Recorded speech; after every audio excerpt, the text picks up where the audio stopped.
Imagine it's Friday night and you've had it with your boss overworking and underpaying you for the longest time.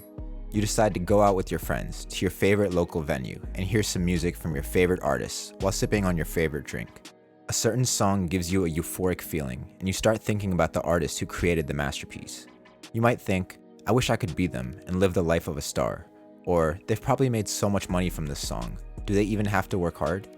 Well, what if I told you they didn't make anything from the song, and the 10% they are entitled to is split another 10 ways, leaving them with a mere sliver of the revenue they generated.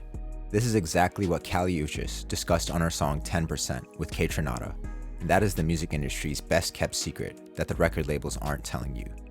I've often noticed that there seems to be a black curtain that separates the inner workings of the music business from the glitz and glamour that the general audience sees.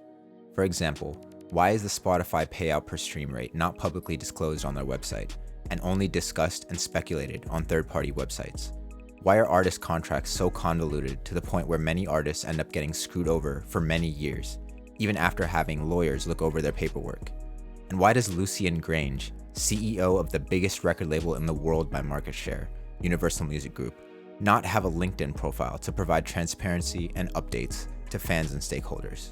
Clearly, there are some secrets of the music business that some people feel are best kept secret for some reason or another. So let's dive in and try to unearth some of them. The first thing you should know about record labels that you might not have known before is how artists typically recoup their advance. When a record label presents a contract to an artist they're interested in, one of the terms is usually a monetary advance given to the artist that is intended to cover the costs of recording, production, and marketing of their music. This advance is essentially a loan, which means the artist is obligated to pay the record label back for the full amount of the advance before they can even touch a penny. This means that all revenue generated by the music, including album sales, streaming, merchandise, and even touring, depending on the terms of the contract, must directly go back to paying the advance.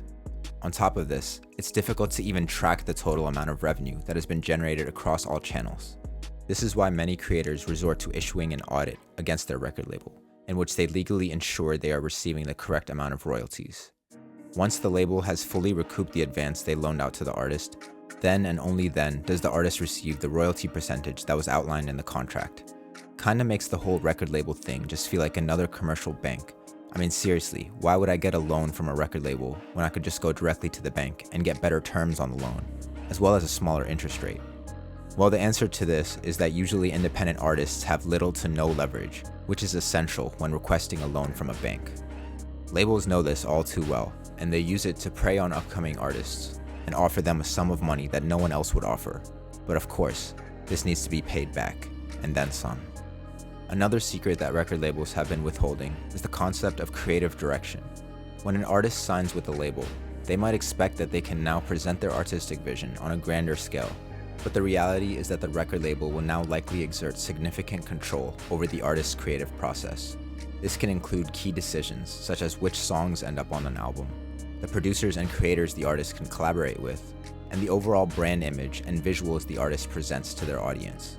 Essentially, the label will use their authority and experience to make decisions on behalf of the artist, sometimes at the detriment of the art itself, in order to maximize potential revenue.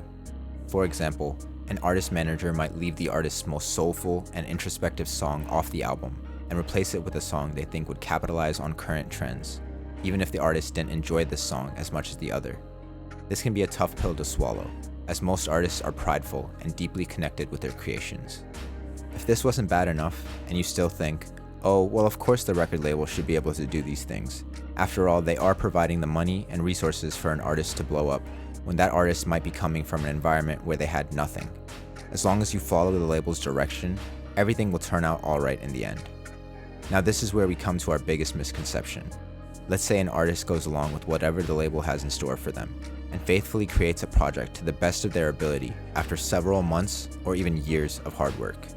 The album is finally finished, and now the artist takes a second to kick back and celebrate the moment prior to the distribution and promotion phase. However, the artist manager in his little cubicle decides that according to current trends and market conditions, this project will not be as impactful and commercially successful as they had hoped, and they will be shelving the project for 1 to 2 years. The artist receives this message and is absolutely devastated. But not only that, they are now in a stalemate with the label. unable to release the music on their own because the label has the rights, and unable to move forward creatively because they're still obligated to the project that was just shelved. Now, how does this make sense at all? Music is such a subjective experience, and current trends move so fast, it is extremely difficult to time the market in regards to when to release a project.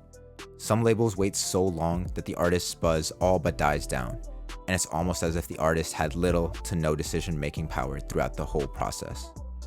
As we've uncovered, the music industry is full of hidden dynamics and behind-the-scenes maneuvers that most artists and fans are never aware of. As Kali Uchis stated in the song, it's far too common for an artist to be left with only 10% or less of their total earnings, and even that 10% is hard to track if the labels aren't being transparent. From the control that labels have over creative decisions, to the risk of shelving a project indefinitely, to the financial pitfalls of advances, it's clear that signing with a record label is a double-edged sword. While the allure of fame and resources can be tempting, it's important to understand the full picture before stepping into this world. Record labels are businesses at the end of the day, and as the legendary economist Milton Friedman once said, there is one and only one social responsibility of business: to use its resources and engage in activities designed to increase its profits. Based on this quote alone, you would think record labels are pretty responsible. But jokes aside, the labels are simply doing their job, and in the modern era, it is an artist's job to be informed and understand how contracts and labels are designed before they sign a deal. If you enjoyed this video, please hit the like and subscribe buttons, and stay tuned for more exposés and stories of the music industry.